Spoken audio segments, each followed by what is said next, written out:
Assalamualaikum warahmatullahi wabarakatuh. Perkenalkan, saya Pipit Delisa Elmayantri dari PSIK 7A kelompok A3. NIM saya 17102011038. Di sini saya ingin mempresentasikan video mengenai perawatan endotracheal tube dan perawatan tracheostomi. Intubasi endotracheal atau endotracheal tube atau ETT adalah salah satu tindakan yang dapat memanajemen jalan napas. Intubasi ETT dapat dilakukan pada pasien sadar maupun pada pasien tidak sadar. Organ-organ yang terlibat dalam perawatan tindakan tersebut antara lain mulut, orofaring, dan trachea. Pasien dengan pemasangan ETT biasa ditemukan pada perawatan ICU, ICCU, HCU maupun perawatan setelah IGD. Tindakan ini berfungsi untuk membersihkan sekret dan mencegah iritasi. Tindakan ini dapat dilakukan minimal 2 kali sehari dan bisa dilakukan bebarengan ketika memandikan pasien. Indikasinya pada pasien yang terpasang endotracheal tube. Tidak ada kontraindikasi yang absolut pada perawatan pasien yang terpasang endotracheal tube. Tahap pelaksanaan sendiri yaitu ada 5 tahapan. Yang pertama, tahap prainteraksi atau persiapan. Yang kedua yaitu tahap interaksi. Yang ketiga, tahap kerja. Yang keempat, tahap dokumentasi. Yang kelima, tahapan evaluasi. Tahap prainteraksi atau persiapan, hal yang harus dilakukan adalah yang pertama, membaca rekam medis pasien atau cek catatan keperawatan. Lalu yang kedua, mencuci tangan 6 langkah. Yang ketiga, memakai APD. Yang keempat yaitu menyiapkan alat. Alat-alat yang harus dipersiapkan yaitu yang pertama suction, bentuknya bermacam-macam, akan tetapi akan ada tabung untuk sekret.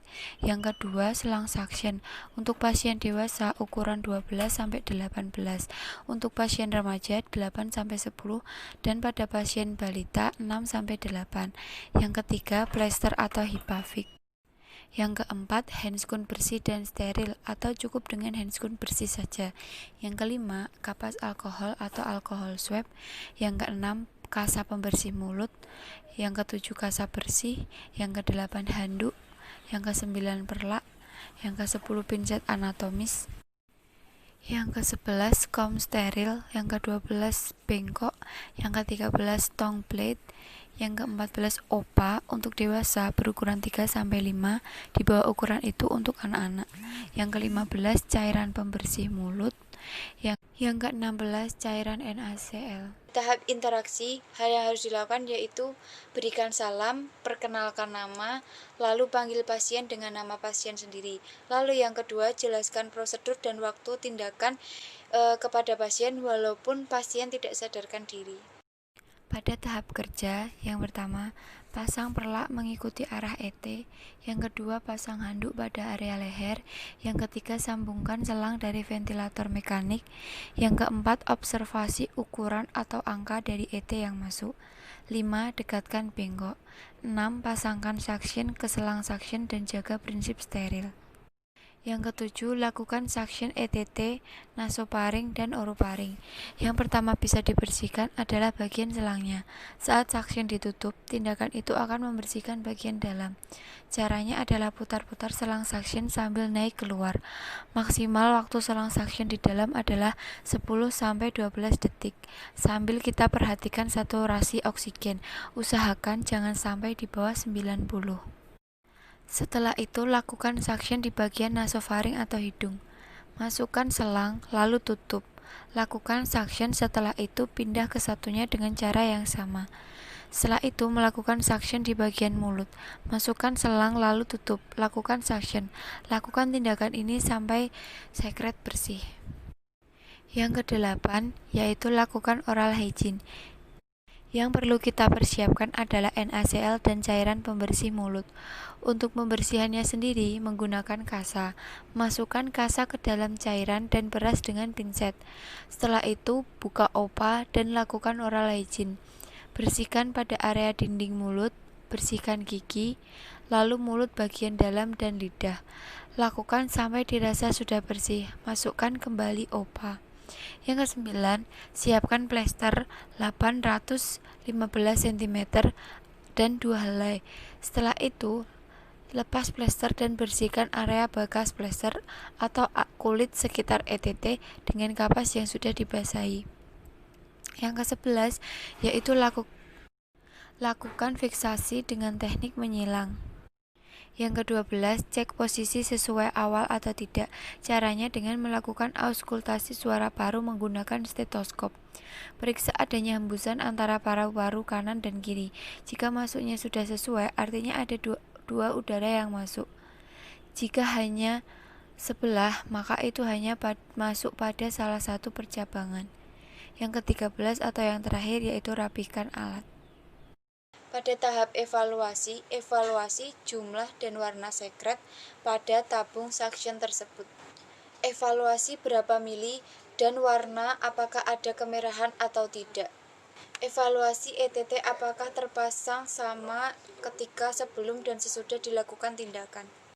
Evaluasi kebersihan ETT pada bagian oral dan kebersihan pada nasofaring. Dokumentasikan hasil yang telah dikerjakan. Lalu pada evaluasi DODS, karena pasien tidak sadarkan diri, maka evaluasikanlah saja DO pasien secara fisik. Dan menjelaskan tindakan yang sudah kita lakukan, lalu evaluasi sekret pasien. Tracheostomi adalah suatu tindakan operasi membuat lubang pada dinding trachea pada bagian anterior melalui leher dan memasang tracheatub atau kanul pada lubang tersebut, sehingga udara luar dapat berhubungan dengan udara di dalam paru-paru. Fungsinya untuk membersihkan sekret dan mencegah iritasi. Tindakan tersebut dapat dilakukan minimal 2 kali sehari dan dapat dilakukan bebarengan ketika memandikan pasien. Tujuannya sendiri yaitu yang pertama memperkecil dead space saluran tracheobronchial. Yang kedua yaitu menurunkan resistensi aliran udara sehingga dapat meningkatkan efektivitas ventilasi alveolar. Ketiga, memberikan perlindungan terhadap kemungkinan terjadinya aspirasi. Yang keempat, menjaga agar jalan nafas tetap terbuka. Lalu yang kelima, mempermudah pembersihan bronkus atau mengeluarkan sekret. Yang keenam, yaitu bila diperlukan ventilasi untuk waktu yang lama.